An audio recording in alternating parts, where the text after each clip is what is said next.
2025 is set to be downright terrifying for horror fans. Watch till the end, you'll see why. It's Broz here, and this is part 1 of the scariest games coming out this year. Here we go.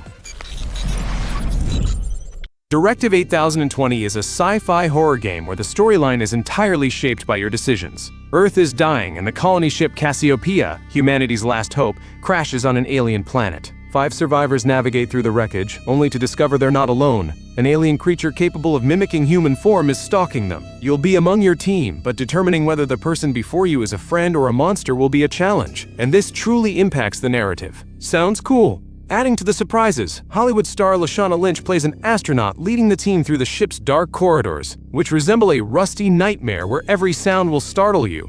You can play in stealth mode, or alternatively use a crowbar to open paths or bash heads if things get dull. There's crafting and improvised weaponry. No questions about the graphics. It's Unreal Engine 5, which will push your PC to its limits. Everything looks eerie and enticing, with mutations at times reminiscent of The Last of Us. And to top it off, the game offers both single-player and co-op modes. Overall, Directive 8020 promises to be genuinely terrifying and gripping. We're looking forward to it. Release date October 2.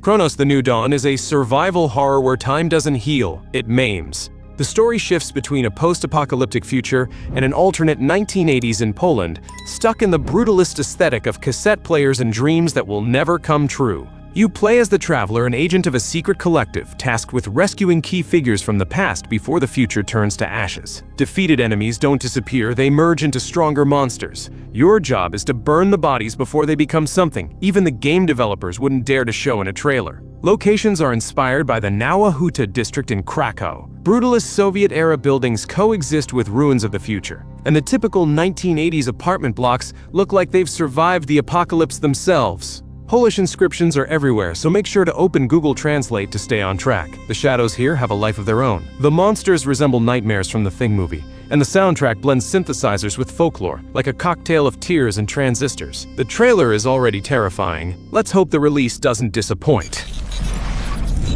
Kyle Crane is back, but not as a hero. 13 years of torture have turned him into a broken monster. Dying Light: The Beast is a spin-off where survival is fueled by primal rage. After escaping from a lab, Crane discovers his DNA has merged with the virus. His strength grows, but his humanity fades. The setting is a forest, once a tourist paradise, now a hellscape filled with infected hordes and bandits. Behind every tree, something terrifying might be waiting to mess with your nerves. Unlike the urban landscapes of Dying Light 2, this one offers tight, compact locations, thick woods, ruined camps, and off-road buggies. But now those buggies aren't just to flee zombies. They're a last chance to outrun your own monstrous instincts. At night, the forest comes alive, and your inner beast decides who to save and who to eat. Gameplay mixes parkour, crafting, and brutal beast mode attacks. Slash enemies with claws, escape in vehicles, or hide while you still can. The 4-player co-op descends into chaos. Imagine your friend mutating mid-mission and turning into a predator. Built on the DL2 engine, the visuals are drenched in darkness, blood, and shadows that whisper, "Run!" Release summer 2025. There is little information about this game, but I'll try to share what I've found. Shiver is a survival horror where the cold is a true killer with an ice-cold heart. The main character is searching for her sister in a city buried in snow. But aside from the blizzards, she will face icy monsters and a labyrinth of streets where survival is the only goal. The gameplay strikes a balance between survival and strategy. You will need to solve puzzles, farm resources, and fight off ice creatures using shotguns, pistols, and edged weapons. Dynamic weather is the main conductor of chaos. Blizzards blind you, the frost drains your life, and shelters warm you like a human embrace. The visuals, powered by Unreal Engine 5, are a gloomy masterpiece. Brutalist buildings buried in snow, shadows dancing without music, and blood that freezes before you can even notice it. The game's sounds are the creaking of ice underfoot, the howling of the blizzard, and the roar of icy monsters. Together, they create a creepy atmosphere that sends shivers down your spine. That's where the name of the game comes from. Reanimal, from the creators of Little Nightmares, is a co-op horror game where childhood fears take on flesh and blood. A brother and sister left with nothing arrive on an island turned death trap haunted by monsters born from the depths of their own minds. Crumbling towns, trap-filled dungeons, and dark waters hiding unseen threats. Here, every location wants to destroy you. The core twist is co-op mutation. The fixed camera heightens the claustrophobia, while one player suddenly transforming into a monster breaks the flow, forcing former allies to hunt each other. There's a single-player mode, but the real horror comes when two people share the same fear. Visually, the game pushes Little Nightmares' twisted aesthetic to the brink. Warped perspectives, shadows with minds of their own, and creatures that look like they crawled out of a sugar-addled child's sketchbook. The sound design is torture in its own right, whispers in ruined buildings, creaking floorboards under invisible weight, and howls that freeze your blood. No exact release date yet. They said 2025, so here we wait. INDUSTRIA 2 is a sequel to the narrative shooter where philosophy collides with shotguns. At the center is Nora, a scientist from Berlin, and her uncontrollable artificial intelligence which she created and which has declared humanity a system error. The action unfolds in industrial zones where rusty pipes and steampunk robots create a grim aesthetic on Unreal Engine 5. Destructible objects, dynamic shadows, and art installations made of machine oil. Gameplay is a mix of shootouts, puzzles, and tactics, upgrade weapons, hack doors, and watch robots fall apart into gears. The story unfolds in a parallel universe through journals and dialogues about the price of life. The AI comments on your actions with irony, as if it has read all world literature but chose quotes from the Terminator. The soundtrack has a 1980s vibe, and full voice acting makes each monologue resemble a deathbed speech. Developers promise a scary shooter with a deep storyline lasting only 4 to 6 hours and intense shootouts with robot dismemberment. Vampire: The Masquerade Bloodlines 2 is the long-awaited sequel to the cult RPG, where vampire politics mix with neo-noir.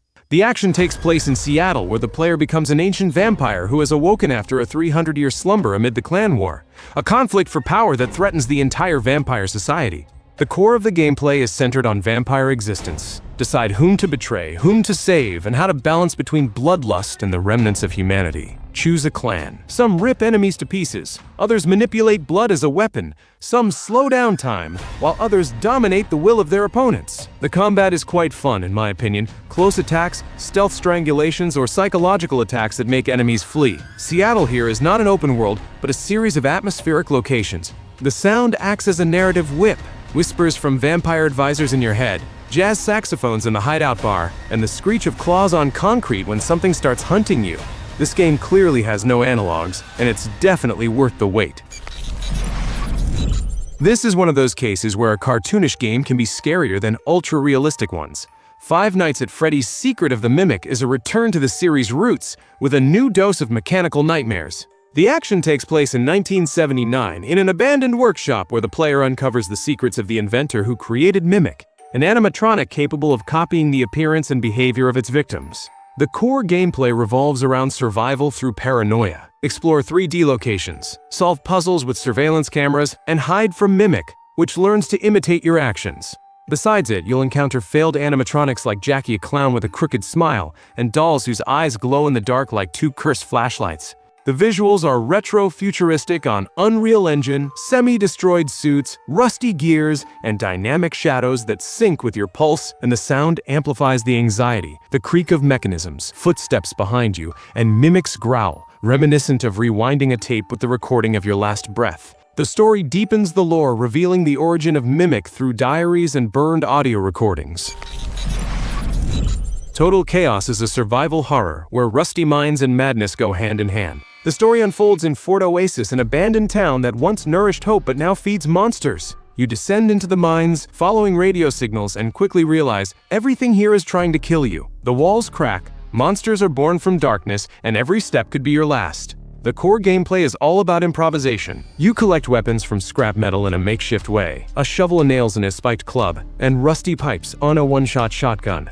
Ammo is scarce, so the battles are pure adrenaline. Run through the labyrinths of tunnels, activate mechanisms to open paths, and search for the recordings of the dead. Without them, you won't uncover the mystery of the mines, and you'll struggle to figure out what to do next. The visuals are dark and atmospheric. The half-destroyed buildings look like they were built in a nightmare. The deeper you go, the clearer it becomes that underground there is not a resource, but something that would have been better left there forever. There's not much information about this game from the trailer so far, but one thing's for sure, it grabs your attention. Animas: The New Dawn is a psychological horror where Venezuelan folklore meets the cursed mansion of the Blanco family. The story is split between the idyllic 1970s and the grim present. The player explores a mountain house where sunny memories of family dinners coexist with bloody altars and time anomalies. The core gameplay revolves around exploration through chills, from ancient spirits to urban myths that clearly aren't welcoming visitors. The atmosphere balances on contrasts. Yesterday you were drinking coffee on the terrace. Today you're running from shadows whispering in Spanish reminiscent of exorcism rituals. Unreal Engine 5 highlights every crack on the walls, the flicker of kerosene lamps, and shadows that move without your permission. And finally, the most interesting one, Silent Hill F is a psychological horror where Japanese folklore blends with the nightmares of technological progress. The action takes place in the 1960s in a small town, which the fog has turned into a trap for the schoolgirl Hinako. Here, blooming sakura coexists with bodies growing out of concrete, and rituals intertwine with mutations that seem to have come out of the lab of a mad scientist. The core of the gameplay is exploration through suspense and a genuinely creepy atmosphere. The trailers for the game are proof of that. The artist Kara, known for Resident Evil, has created monsters that will make you uncomfortable. Flower petals instead of skin, flashlight eyes, and limbs twisted into the origami of pain. The soundtrack shouldn't disappoint either. Composer Akira Yamaoka has returned to the series, mixing 1960 electronic sounds with koto melodies. It should be a music that sends chills down your spine. In short, this is definitely something I will be looking forward to. That's all, friends. If you enjoyed this, hit like and drop a comment telling me which of these games you'd want to play most. See you soon!